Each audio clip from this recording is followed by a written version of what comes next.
Uncanny X-Men 12 and 13, our two remaining X-Men are Scott Summers and Wolverine, and they've come up with a plan. They're going to go take the suits. There are spoilers, by the way.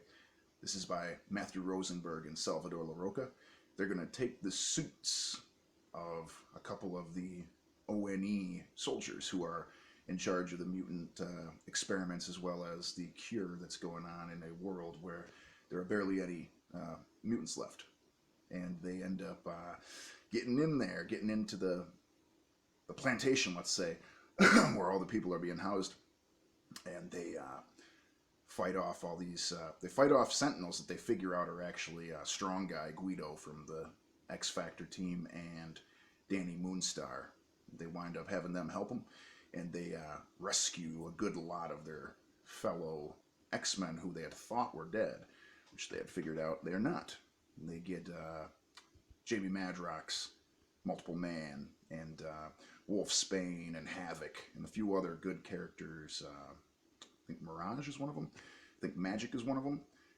And by the end of it, we're at number 13, and we have ourselves a little attack on the Dark Beast, of all people, who is in charge of all these experiments.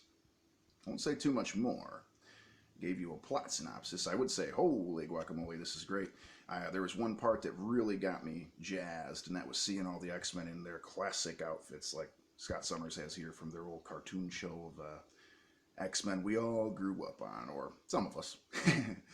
It was a great issue, a great Better Late Than Never review. BLTN. Well, I don't know. A bunch of letters. I can't come up with them without it written down in front of me. Sometimes I have that trouble. I'm actually a grammar freak. I'm really pretty. I try to spell things correctly, but I don't know how to. I didn't know the damn acronym right now. Sorry, guys. I'd give it high marks. Larocca's artwork is top notch here. He's sort of adapted and adopted a style that was more realistic than he used to have, and just gotten better and better over time. I always used to see a sort of a Carlos Pacheco, as somebody for some reason said Pacheco online. It's Pacheco, buddy. Just like they said Bachello, it's Chris Baccello, buddy. Anyway, I like what he's doing with his artwork. Rosenberg's doing a great job putting the stress up, making us care about these characters. I'd give Uncanny X-Men an 8.5 out of 10 stars, and I would suggest you go back to your comic store and scoop it up if you have not. Very great series, and it seems like it's only going to get better. It has a lot to do. It's like the pinnacle of the X-Men universe right now, and kind of everything stemming off of this.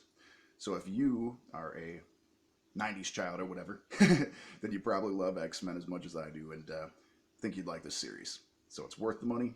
Have a great day. Gregor Black, Blackout.